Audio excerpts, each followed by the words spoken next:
To be speaking about coffee because I love coffee, but also the guest that we're speaking to has like an incredible business story, and I think that you're going to learn so much from it.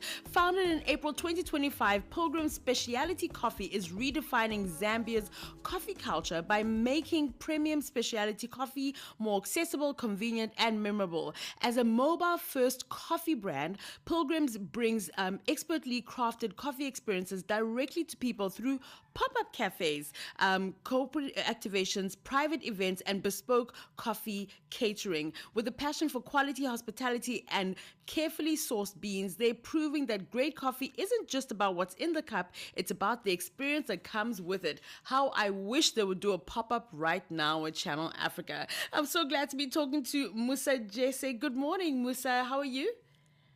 I'm good. Good morning. How are you? I'm fantastic. Thank you for waking up this morning. Seriously. Sure. It's quite cold, but it's all good. So sorry about that. Before we get into the conversation, I'm super curious. Have you Yeah. been watching the World Cup, and did any of the teams like stand out to you, or any of the games particularly? I mean, I'm a specialist in highlights, so every morning I wake up and watch those highlights. Of course, I'm a Messi supporter, so Oh, I wanted to oh, go with Cape Verde, being from Africa, but I was like, yeah. nah, I have to support the goat. So Oh, I was happy to watch those highlights. Yeah. oh my gosh, Well, I'm Musa, happy about how seriously. how the African teams performed. Yeah. Uh, Hopefully, the remaining two will go further. Yeah. Musa, I just want to say I'm Yeah, going to bring you over. I'm going to bring you over to the real goat. Seriously. You just broke my heart just who's, like that. who's the Oh, real who's the real please. goat? Let's Let's let's offline address this that. We already know. We know. Eh? Let's take this to social media. I'll drop the facts. But All Musa, right. I'd really love to get into this conversation around Pilgrim Specialty Coffee. You know, it's a relatively new brand. What inspired you to start the business, and what gap did you see in Zambia's coffee industry?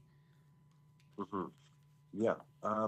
So for pilgrims, the main thing that drew me to it is the culture around coffee and how coffee is just a productive drink, and it's not like any other drink, like a Coca-Cola or something like that.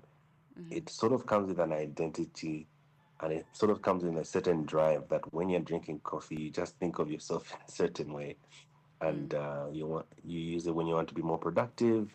You use it when you're focused, you're determined. So I really liked that culture part of it, and it really drew me into it. But also just the skill and the intentionality that goes into making the drink good is something that attracted me a lot. And on the business side of it, it's just the fact that Zambia has a growing coffee culture, and it's good coffee is not as accessible. So part of what the gap that we're trying to fill is to make coffee as accessible as possible. You should be able to get coffee, good coffee for that matter, from wherever you are, whether you're at home, whether at the office. You shouldn't have to travel much to get a good coffee. You should get it just around the corner. And that's why our model is more of the mobile first model, so that we can open a lot of those mini stores where people can get good coffee. So that's pretty much um, the background to how we got into this business.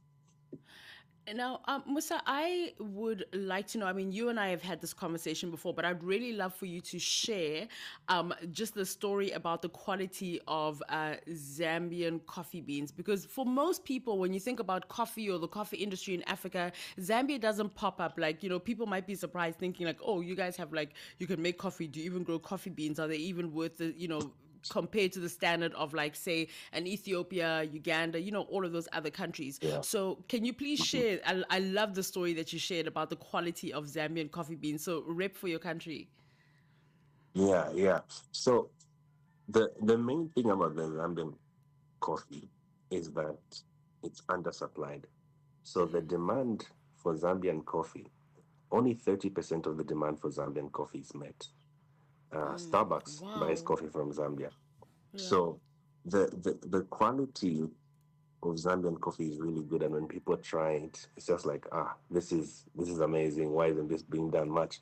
So part of the reason that we do this is, yes, we're starting on the front end, but we slowly want to start to go in the back end and start to grow this coffee so that we can have more production of it.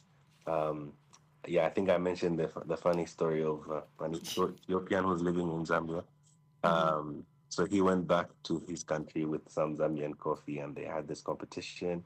Um, I think he did it. He didn't announce that it was Zambian coffee, but yeah, after the judges tested the coffees and whatnot from the other farmers, they realized that the Zambian coffee was the best coffee.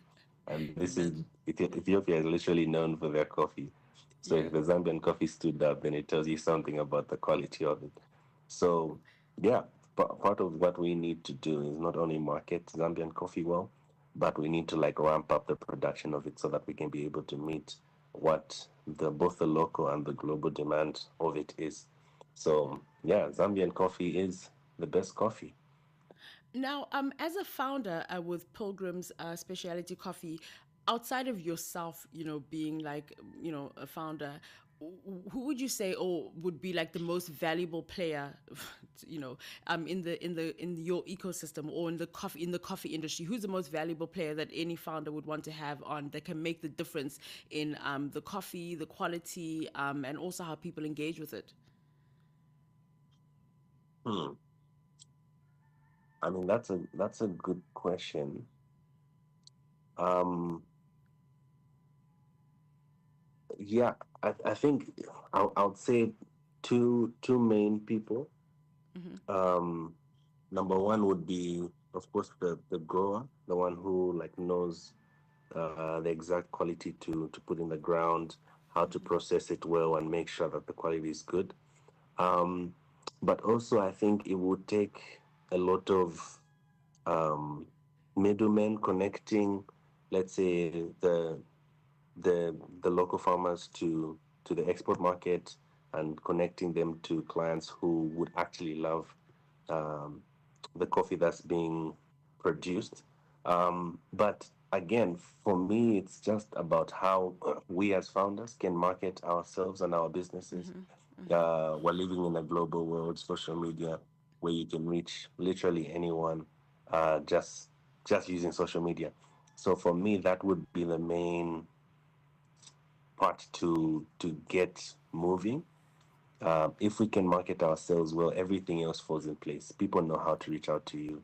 People know how to get hold of you because you're in their face. You've positioned yourself in a way that they can actually see you. So if that happens, if we get our packaging right, our positioning right, our marketing right, everything else will fall in place. Now, talking about marketing and social media, you've been doing an excellent job with Pilgrim Specialty Coffee, right? In terms Thank of you. social media, like, how has this opened up? Is perhaps different events for you to be able to have pop up experiences, and also if you Mhm. can talk about some of the most memorable, like either corporate activations or private functions or events that you have been able to have Pilgrim's Coffee at that has maybe changed the trajectory of the business. hmm Yeah. So part of what I started to do early this year was to share the journey of building a business.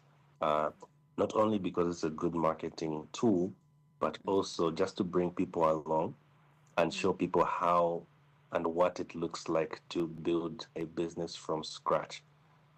Because in Zambia, I don't know how it is in the other African countries, we don't have a lot of examples of indigenous people like building a business from scratch and making it big.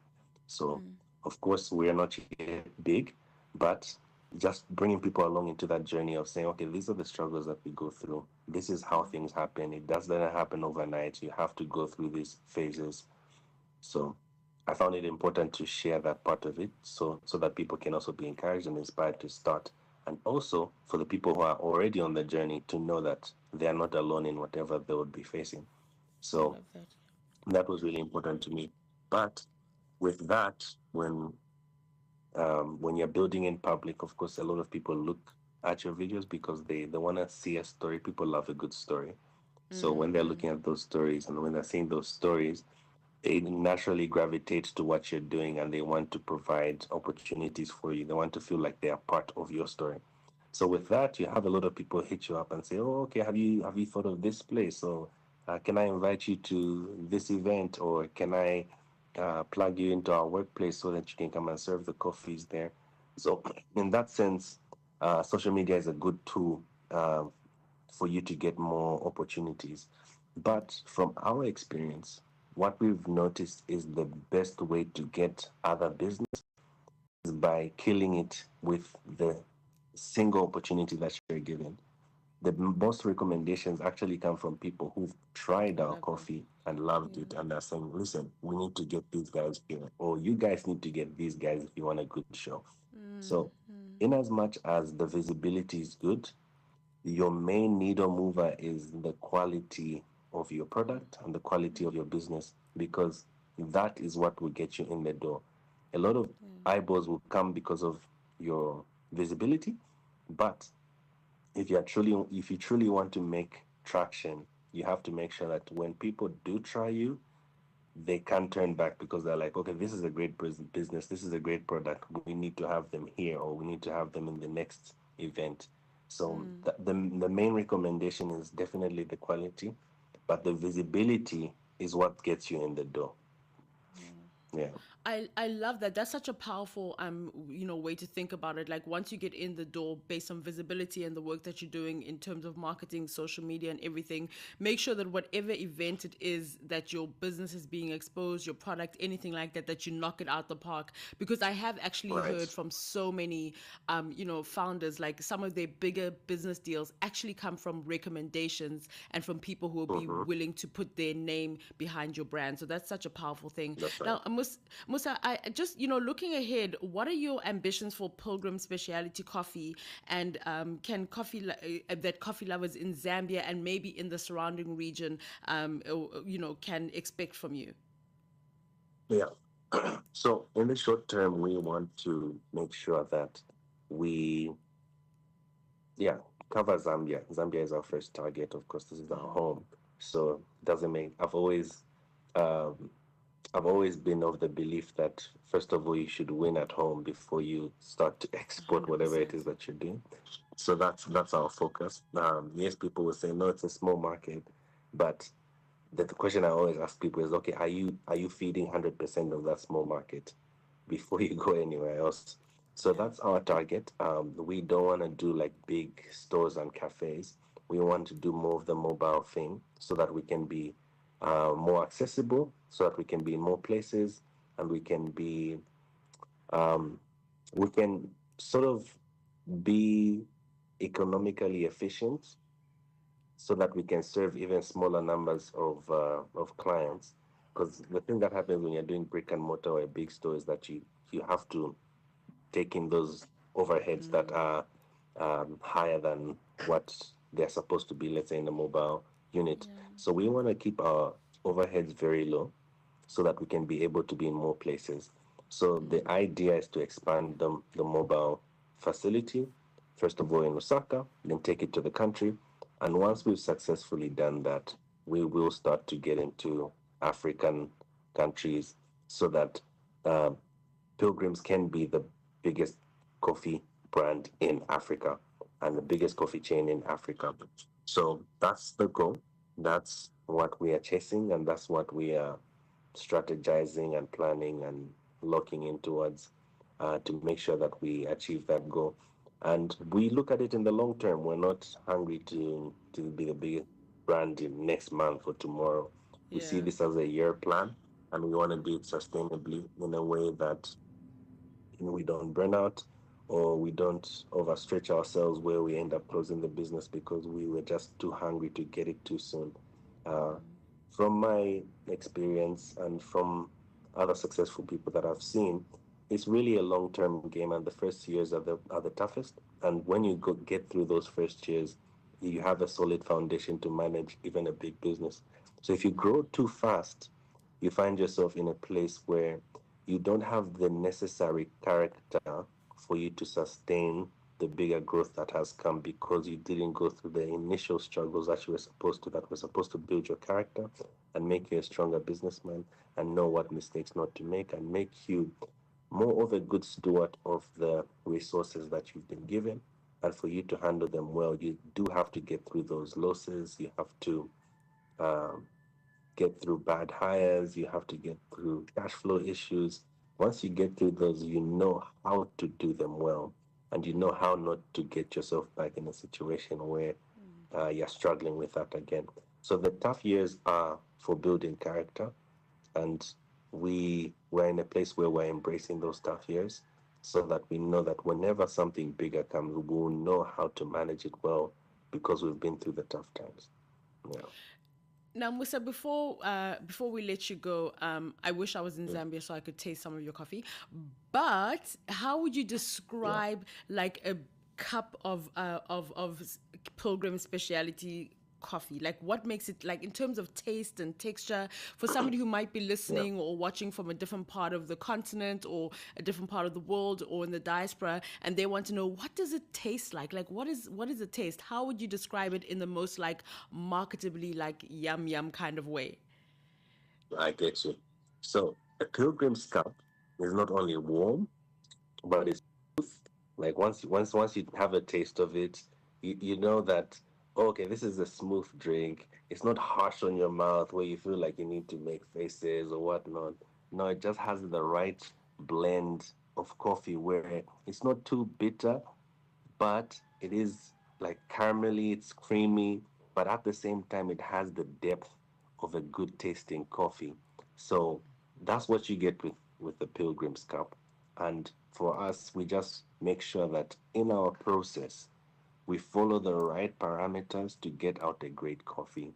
From the way the milk is steamed, from the frothing to the way it's poured, to the way we grind, to what grind size we use, to the time that we take to extract, to dialing in the morning before any cup is gotten out. We need to make sure that those parameters are right so that by the time people are getting their cups, they feel the goodness and the freshness and the depth of the coffee that they're tasting. So, yeah, I would love to make a lot of people try it, but we'll be in your country soon. So, Look, yeah. Musa, thank you so much for spending time with us. I was going to ask you if Pilgrim's Coffee could be compared to an African team that is playing or has played in the World Cup. Would it be hmm, DRC? Would it be Cote d'Ivoire? Would it be Ghana? Would it be Morocco, Algeria, Tunisia? Would it be Cape Verde? So on and so forth. You have mm, just like in like top of your head, which country you know would what? best describe Pilgrim's Coffee? Right now, I would say Morocco because they qualified for the quarterfinal. You're like, So, I'm in the winner's circle. You're like, I'm in the winner's exactly. circle. That's it. Yeah. All right. Musa, Yeah, for sure. thank you so much for spending time with us. Just if real quick, if you can please give us your social so that people, if they want to be able All to right, engage with Pilgrim Specialty Coffee, they can follow your work. for sure. Instagram, TikTok at Musa Jesse, Facebook at Musa Jesse Milapo, and then you get my stuff there. You'll be able to see me on LinkedIn as well, Musa Jesse Milapo. We can connect. I would love to hear from you and love to have these coffee conversations to, connect over good conversations and whatever it is that you need to know from me and whatever it is I would need to know from you. So, yeah, happy to connect. Thank you so much, Musa Jesse, founder of Pilgrim Specialty Coffee in Lusaka, Zambia, on its way to be Thank you Africa's for having number me. one coffee brand. Thank you so much. Enjoy the That's rest right. of your weekend. Thank you. Peace and love in Christ. Awesome. God bless you.